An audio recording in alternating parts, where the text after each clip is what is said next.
The city of VRX-9 was loud, bright, and full of strange smells. Neon lights flickered above the streets. Alien traders shouted in many tongues. Flying vehicles passed overhead, but no one looked down at the corner where a small, dirty alien girl sat near a pile of garbage. She had green skin, tangled black hair, and wore torn clothes. Her face was covered in dust and her eyes stayed low.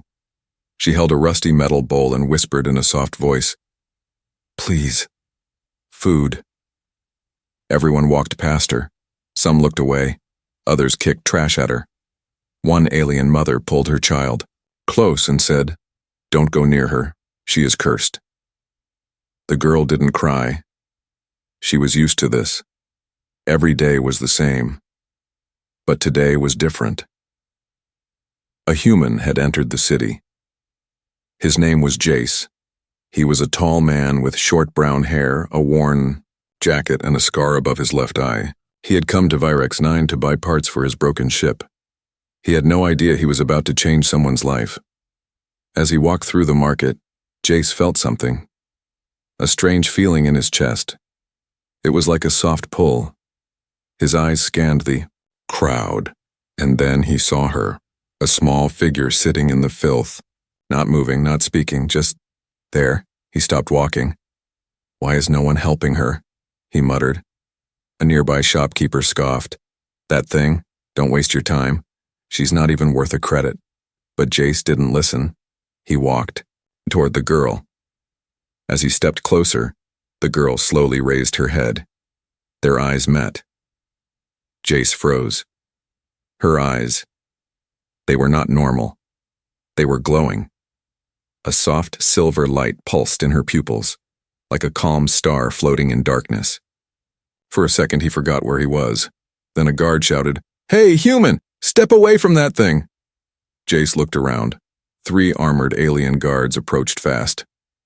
"She is not allowed near traders," one growled. "Disease risk. Possible danger." Jace held up his hands. "I'm just giving her water." He took a bottle from his bag and placed it gently in front of her.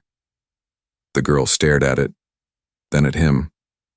She whispered, "Why?" He smiled softly. "Because you're thirsty." The guards pushed closer. "You touch her again, we fine you, or worse." Jace looked at the girl. She hadn't moved. She just held the bottle now, staring at it like it was made of gold. "I'll take the fine," Jace said. "She's still a living being." The guards grumbled but didn't fight. One spat at the ground. "Stupid human." They walked away. Jace knelt beside the girl. "What's your name?" She didn't answer. He gave her a food packet. Her hands shook as she opened it and took a small bite. He saw tears in her eyes, but she quickly wiped them away. "You can call me Jace," he said. Still, she stayed silent. Jace looked around. "You can't stay here. It's not safe," the girl said softly. "Nowhere is safe." Her voice was soft, musical, but tired. Jace stood. "Come with me. I know a place we can talk." She didn't move. He extended his hand. "I won't hurt you, I promise." She looked at his hand for a long moment, then slowly reached out and took it as Jace pulled her to her feet. He felt how light she was, like she hadn't eaten in days. They walked down a back alley, away from the busy streets. The girl limped slightly. Her feet were bare and bruised. Jace opened a small hidden door near an old building. It led into an empty storage room he was renting while in the city. Once inside, he handed her a towel and a blanket. She sat in the corner, quiet, watching him carefully. "You're not from here, are you?" Jace asked. She nodded slowly. He sat near her, but not too close. "Why does everyone treat you like that?" After a long silence, the girl whispered, "Because they saw my face once." "What do you mean?" She didn't answer. Instead, she lifted her sleeve. Under the dirt, a glowing mark was faintly visible on her arm. It was not a tattoo. It looked ancient, shaped like a star and a crown combined. Jace leaned closer. What is that? Her voice was almost a breath. A warning and a promise. Suddenly outside, a red light blinked through the cracks in the wall. A drone hovered, scanning. Jace quickly turned off the lamp. The room went dark. The girl curled up, shaking. He whispered, "Who are you really?" She didn't reply, but deep. Inside Jace's mind, a thought whispered to him like a distant voice. She is more than a beggar, much more. The next morning, Jace woke to silence. The girl was already awake, sitting in the corner of the dusty room, knees to her chest, eyes glowing faintly in the dark. She had not slept, not even closed her eyes. "You didn't sleep?" Jace asked. She shook her head slowly. "Sleep brings dreams. Dreams bring memories." Jace didn't push. He handed her a food packet. She took it with quiet hands, still watching him like he might vanish if she blinked. He tried to smile. "You eat like you haven't in days." "Not days," she said, softly. "Weeks." Jace sat on the floor across from her. "I want to understand. Why does everyone fear you? Why are those marks on your skin glowing?" She looked down at her arm. The old mark, half hidden by dirt, seemed brighter now in the dim light. It wasn't just a symbol, it moved, shifted, like it was alive beneath her skin. "My name is Vera," she said at last. Jace raised his eyebrows. "Vera, that's a pretty name." She looked away. It once meant hope.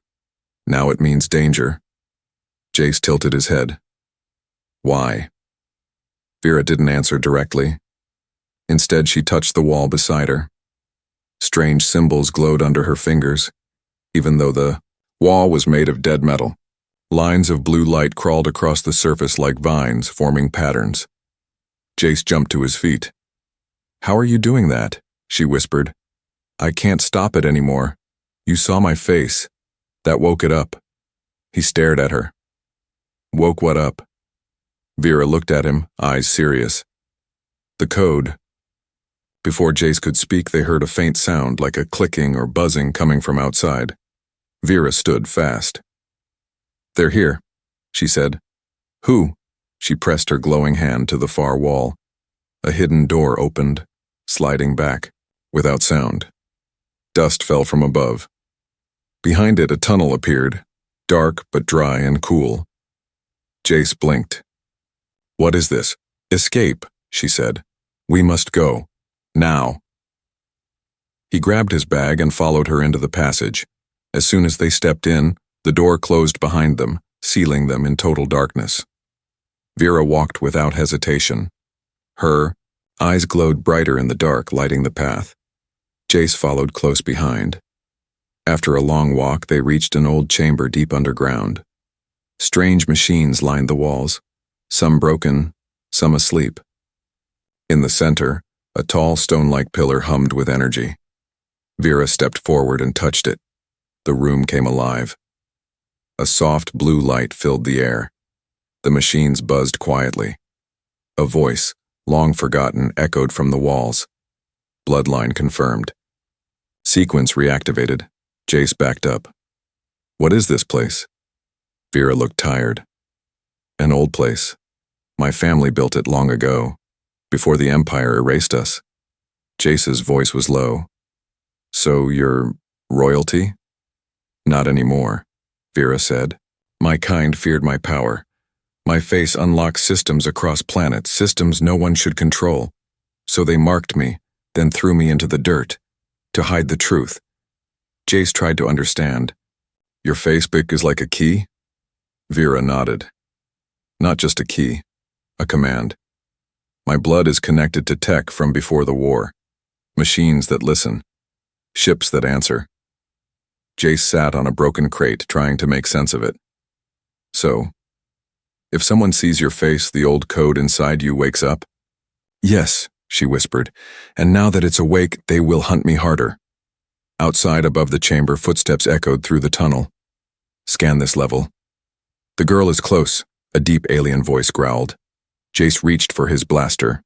Vera closed her eyes. "Don't fight, they are too many." He stepped in front of her. "I'm not letting them take you. She touched his hand.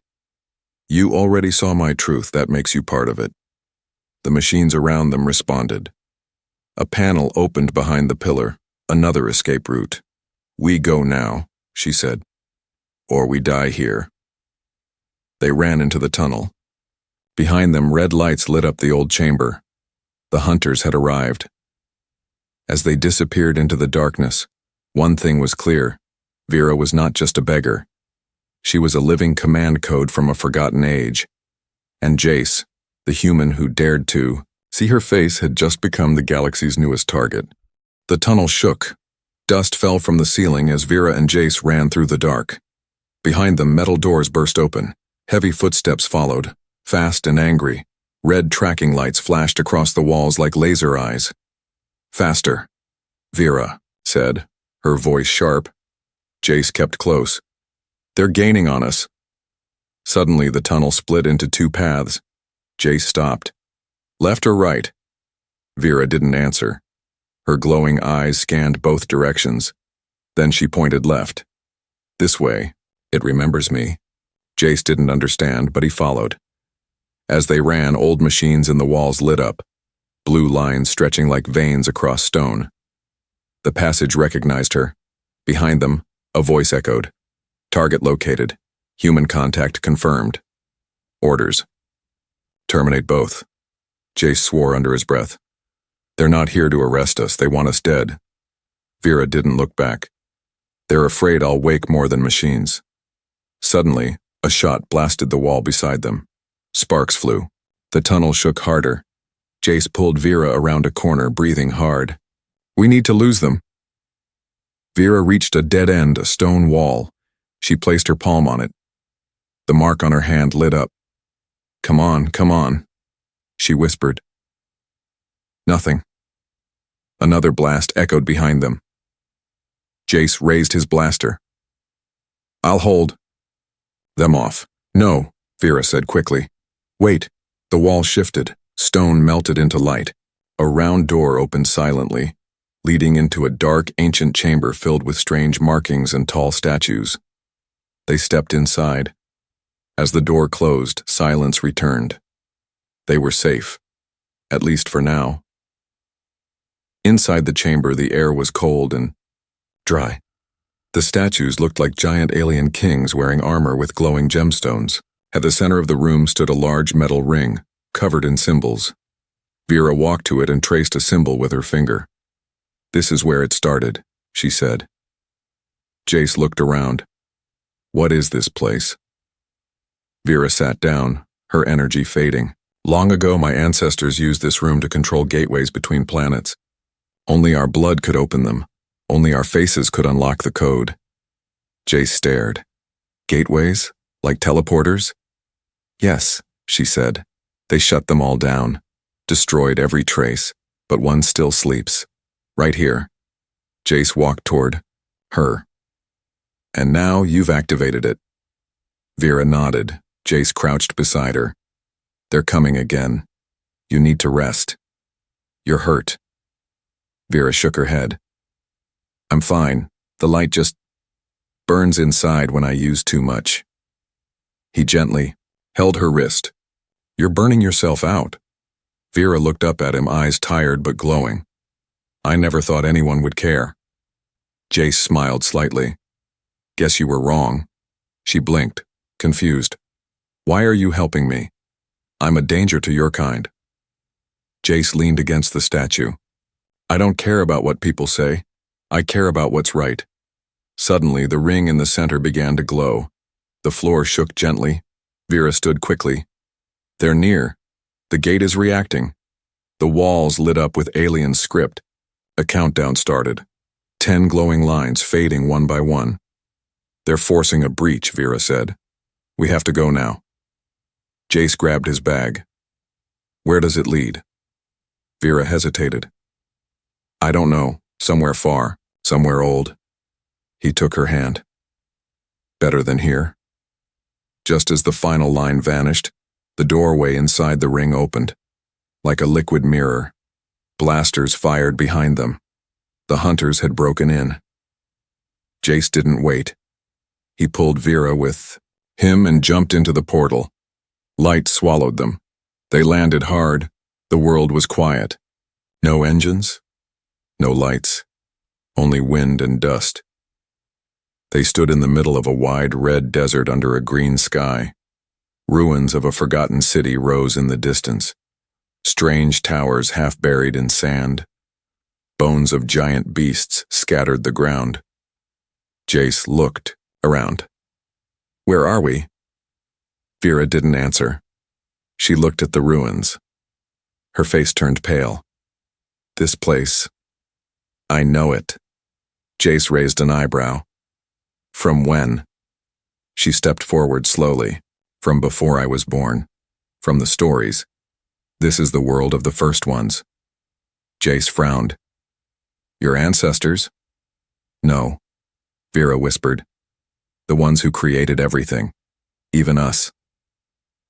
As the wind blew over the sand, something old began to rise from beneath the ground. Not a machine, not a weapon, something alive. Vera fell to her knees. The red sand slipped through her fingers as her glowing eyes stared at the ruins ahead. Tall towers stood broken, leaning like old giants trying to sleep. Wind whispered through the stones, carrying voices long dead. "This place," she said. "It remembers me." Jace looked around, scanning the strange alien world. The sky was green, the air dry and the silence heavy. "You've been here before?" he asked. Vera shook her head. "No, but my blood has." Before Jace could ask more, the ground began to hum beneath their feet. A low vibration, like a heartbeat, pulsed from deep below. Then the sand shifted. From the earth something rose. It wasn't a monster. It wasn't a machine. It was a seat, a stone throne carved with glowing alien symbols. It floated above the ground, untouched by time. And beside it, a tall statue appeared. Not of a king, not of a warrior, but of Vera. Jace's breath caught. "That's you." Vera stood slowly, her body trembling. "No, that is my origin." The statue wore fine robes, and on its forehead was the same mark glowing now on Vera's arm. "This world is where the first code was born," she whispered. "Before the stars had empires, before ships flew, my bloodline was created here." Jace stepped closer. "You're not just from royalty, are you?" Vera turned to him, voice soft. "I'm not just a daughter. I'm a vault." Jace blinked. "A vault?" "My bloodline was made to carry knowledge. Dangerous knowledge. Things the galaxy wasn't ready for. My face unlocks them. My mind stores them." She touched the statue. As her fingers made contact, blue light streamed from the stone. A beam shot into the sky. The air shimmered, and a hologram filled the space around them. Jace stared in awe. A map of galaxies. A network of portals. Coordinates for systems no longer on star charts. "It's a star map," he said. "No," Vera corrected. "It's the last map. The locations of all the sealed worlds. Vaults of tech, weapons, and truths buried before the Great Purge." Jace stepped back. "So this is why they were hunting you, to control this?" Vera looked down. "No, to erase it. My family was erased because they tried to protect this knowledge. The Empire wants it gone." Jace clenched his jaw. "And now that you've activated this place, they'll follow us here." "They already are," Vera said. She pointed to the sky. Distant black dots were forming. Ships, dozens of them. Jace gritted his teeth. "We need to destroy this map." Vera shook her head. "We can't, but we can move it." She placed her hand on the throne. Her veins lit up, glowing brighter than before. The floating statue pulsed. Suddenly, a thin, glowing crystal emerged from the base of the throne. Vera took it carefully. "This is the key," she said. "If I fall, you must take it and run." Jace frowned. "Vera, no, you're not dying." She gave a sad smile. I was never meant to survive. I was designed to be opened, used, forgotten. No, Jace said, stepping forward. You're not a tool, you're a person. You deserve to live your life, not carry the galaxy's burden alone. Vera blinked. Her lips trembled. No one's ever said that to me, she whispered. The sound of engines roared in the sky. The Empire had arrived. Drop pods fell like meteors. Soldiers marched out, weapons glowing. Jace loaded his blaster. Then remember it, because I'm not letting you be erased. Suddenly, the ruins around them began to rise, pillars lifting from the ground, ancient defenses waking up. Vera looked up in shock. They're responding to you, Jace didn't understand. Why me? You saw my true face, she said. That made you part of the sequence. He looked around. What does that mean? It means, Vera said, you are the first human ever accepted by the throne of the first ones. The ground rumbled louder. Energy surged from the statues. The Empire soldiers opened fire. Jace grabbed Vera's hand. Let's show them what they're afraid of. Together they stepped forward. Ancient machines rose behind them. The war for truth had begun. The machines obeyed her blood, but they followed his voice. Jace stood in front of the ancient defense towers as blaster fire rained down from the Empire's dropships. Vera stood beside him, her crystal key pulsing with blue light. All around, them giant statues of stone and steel had come to life, moving, aiming, protecting. It should have been impossible. But here on this lost world, the impossible was just the beginning. The throne world of the first ones was awake again. Cover the left side, Jace shouted to the machines, unsure how they understood him, but they did. Massive energy shields rose to block the enemy blasts. Alien war droids, silent for 1,000 years, now marched forward at his command. Vera looked at him, stunned. They're listening to you, as if you were chosen. Jace kept his eyes on the battlefield. I'm not chosen. I just refuse to leave you behind. Vera touched the side of her face. Maybe that's why the code accepted you. Then came the shock. From above, a familiar voice echoed through a floating drone. Jace, it's me, Commander Revik. Jace froze. Revik, he whispered. He's here? Vera's eyes narrowed. You know him? He's human, from the old wars. We fought together. The drone lowered. A projection of Revik appeared wearing sleek black armor, eyes glowing faintly with cyber implants. You've done well, Jace, Revik said. You found the girl, activated the world, as planned. Jace's stomach dropped. What do you mean, as planned? Vera stepped back. You told someone about me? Jace shook his head. No, never. I didn't tell anyone. Revik smiled. Didn't need to. Your tracker never turned off. Jace reached into his jacket. His communicator. It was blinking. Active. He hadn't even realized it. Vera's eyes turned cold. You led them here. No, Jace said quickly. Not on purpose. I swear, I didn't know. Revik laughed. It doesn't matter now. Step aside, Jace. Give us the girl and the crystal, and I promise you'll live rich and free. Vera gripped the crystal tighter. Her eyes glowed with hurt, fear, and power. Is that why you helped me? She asked Jace, her voice shaking. Was it all just a trick? Jace took a step forward, heart pounding. No, everything I did. I meant it. I didn't know he was tracking me. I swear it. The ground shook again as more Empire forces landed. Vera turned away. It doesn't matter now. Revik gave a signal. Take them both. Kill the machines. Jace turned, shouting. Defend. The girl. Full shield. Now. The alien machines responded instantly, forming a circle around Vera. One took a hit and exploded, shaking the ground. Jace ran toward her, but she backed away. I trusted you, she said. I didn't betray you, Jace said. But I won't leave you either. Suddenly Vera raised her hand. The machines froze. Jace blinked. What are you? I'm stopping this. she said, voice calm but firm.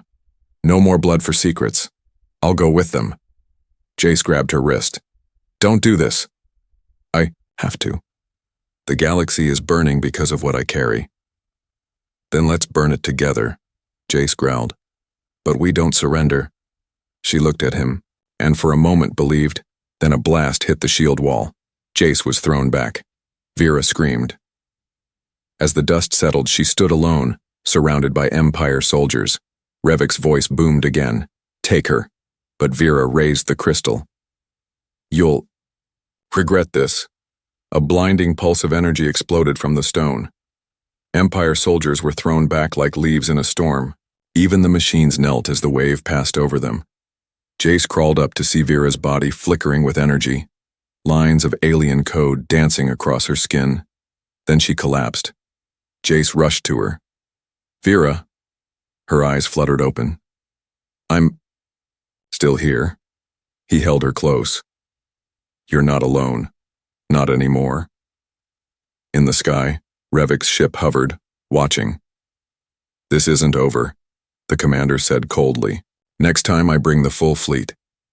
Jace looked up with fire in his eyes.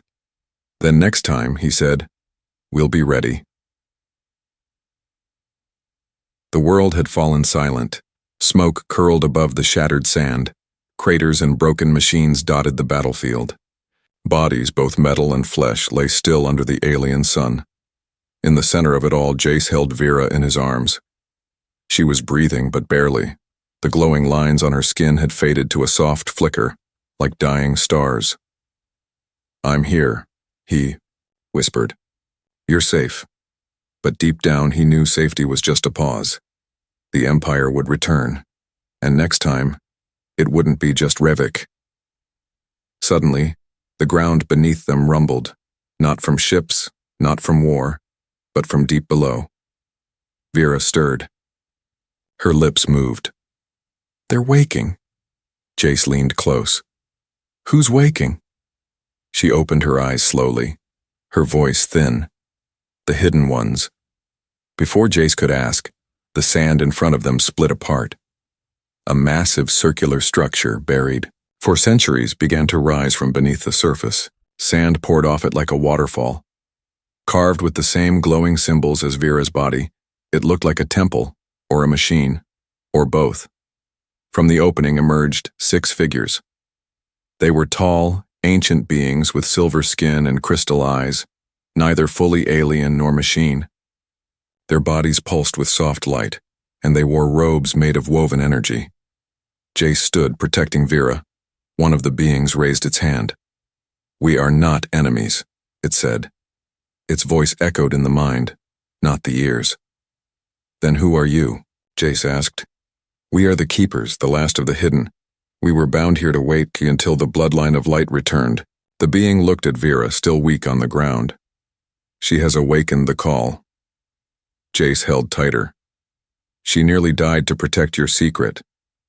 The Keepers stepped forward. She is the key, but she is also the lock. She must be completed. Jace frowned. What does that mean? Another Keeper spoke. Her body carries the seed of the source, but it is not whole. It must bond with the flame. Jace looked confused. What flame? The Keepers pointed at him. You. Jace blinked. Me? I'm just a guy with a broken ship and a blaster. The lead Keeper shook its head slowly. No. You were chosen the moment you saw her. Not with eyes, but with heart. The code inside her accepted you. Now it must finish what it started. Jace looked down at Vera, her glowing crystal. Once, pulsing bright, was now cracked. What happens if I say no, he asked. She dies, and the map dies with her, and so does hope. Jace didn't hesitate. Tell me what to do. The Keepers stepped back. Place your hand on her mark. Speak. The words together we awaken. Jace knelt beside her, placing his hand over the glowing mark on her shoulder. He looked into her eyes and whispered, Together, we awaken. For a moment, nothing happened. Then Vera's body arched, light flooding from her chest. Jace's hand burned with energy, but he didn't let go. The temple behind them lit up like a star. Ancient machines roared to life across the planet. In distant galaxies, sealed gates flickered open. Forgotten weapons, lost ships, buried codes all began to wake. Vera gasped, her eyes flying open. "Jace," he held her, smiling with relief. "You came back." "No," she said softly. "We came back." She stood on her feet, steady and strong. The crack in her crystal had healed. New symbols had appeared on her skin, and on his. Jace looked at his arm. "What the? You're part of the code now," Vera said. One of the keepers bowed. "You are now Flamebearer, Guardian of the Lightblood," Jace chuckled. "That's a fancy title for someone who didn't even finish high school." Vera smiled for the first time. The wind shifted. Far above them, Revik's ship had disappeared, but new signals were rising across the stars. Ancient forces, long hidden, had heard the call. The map was active. The bloodline was whole. The war was about to change. The stars were watching. From the edge of the galaxy, ancient satellites blinked alive. Across forgotten systems, silent machines turned toward one signal. One girl, Vera, once a beggar in garbage. Now the living code that could rewrite the fate of worlds. But in the center of it all, she stood quiet.